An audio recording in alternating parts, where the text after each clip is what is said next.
the name of Allah who is merciful and most beneficent. Assalamu alaikum. Today my topic is The Hollow Man, written by Thomas Stearns Eliot.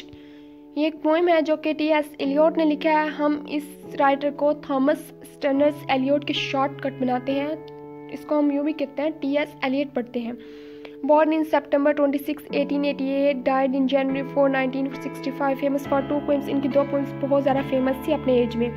The Wasteland and Four Quarters बहुत ज़्यादा famous थी इनकी. सबसे पहले हम theme को discuss करेंगे. Theme of the poem the hollow man. Hollow man का मीन्स है खोखले लोग.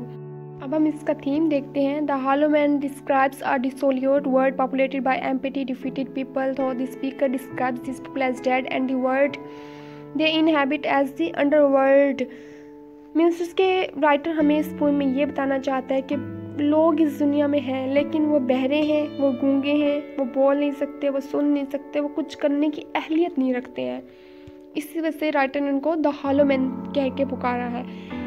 इसकी सबसे पहले वाली 4 लाइन्स ये हैं. We are the hollow man, we are the stuffed man, leaning together, head pieces filled with straw. alas. इसमें राइटर ये कहता है हम खोखले लोग हैं और हम ऐसे लोग हैं कि हमारे दिमाग में मतलब हमारे माइंड वाली जो जगह है उसमें माइंड नहीं, उसमें भूसा भरा हुआ है. हम बिल्कुल खाली हैं, हमें कुछ नहीं आता, हम बस खाली हैं, हमारे पर कुछ भी नहीं है, हमारे अंदर कुछ भी नहीं है, हम खोखले लोग हैं.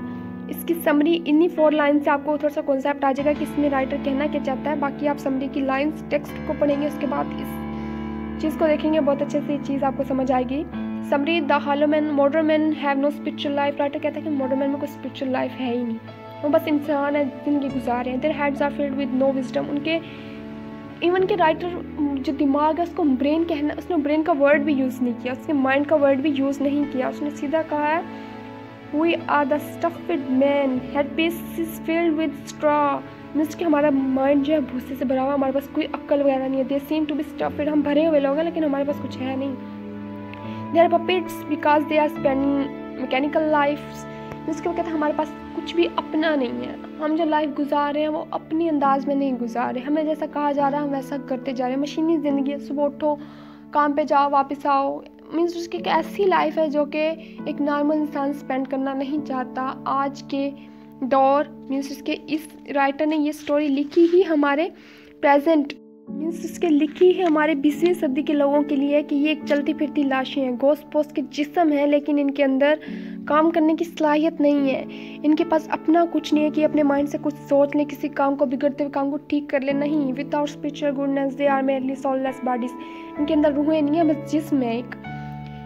The dead would remember them as hollow and stuffed man. वो कहता है जो मर गए हैं ना लोग, वो फिर भी कामयाब थे, वो मर के भी कामयाब है क्योंकि वो कुछ करके मरे. और जो 20वीं सदी के लोग मरेंगे वो कुछ करके नहीं मरेंगे, वो बस ऐसे ही आए और ऐसे ही चले गए.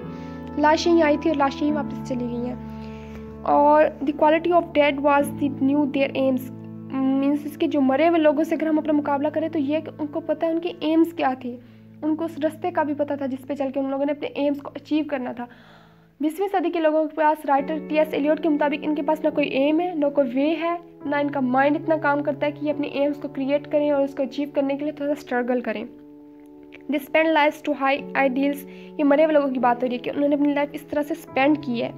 और दे वर नॉट हॉलो मैन. और जो मरे हुए लोग हैं सिर्फ वो लोग हैं जो कि हॉलो मैन नहीं है. बाकी 20वीं सदी का हर इंसान, बच्चा हो, बड़ा हो, बूढ़ा हो, या आप कहें मेल और फीमेल, सब हॉलो मैन्स है. क्रिटिकल एनालिसिस हम ये करते हैं the hollow man in is the criticism on modern society. क्योंकि मॉडर्न सोसाइटी में हमारी मोरल वैल्यूज़ बिल्कुल मर चुकी हैं, कुछ भी नहीं बचा हुआ ऐसा जिस पे हम कहें कि हम हॉलो मैन नहीं हैं. The modern man are hollow. Modern man have no spiritual lifes. Their deeds are filled with no wisdom. किसी टाइप का उनके पास कोई ब्रेन, कोई माइंड नहीं है, कुछ चीज़ सोचने की अहलियत नहीं है. They are puppets. They yet their speech has no meaning. वो बोलते हैं लेकिन उसकी जो बातें होती हैं मीनिंगलेस होती हैं.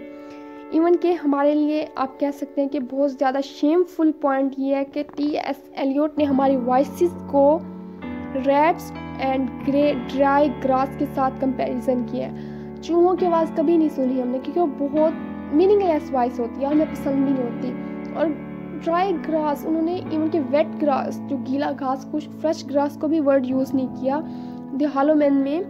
टी.एस. एलियट इंसानों से इतना ज़्यादा चल चुके हैं, इतना ज़्यादा इसके ऑब्सेस्ड हो चुके हैं, इतने ज़्यादा उनसे इनका दिल ख़राब हो चुका है कि उन्होंने प्रेजेंट मैन के लिए compare voice of modern man with the voice of rats and dry grass. उन्होंने कहा है कि इंसान की आवाज़ इसके जैसी है।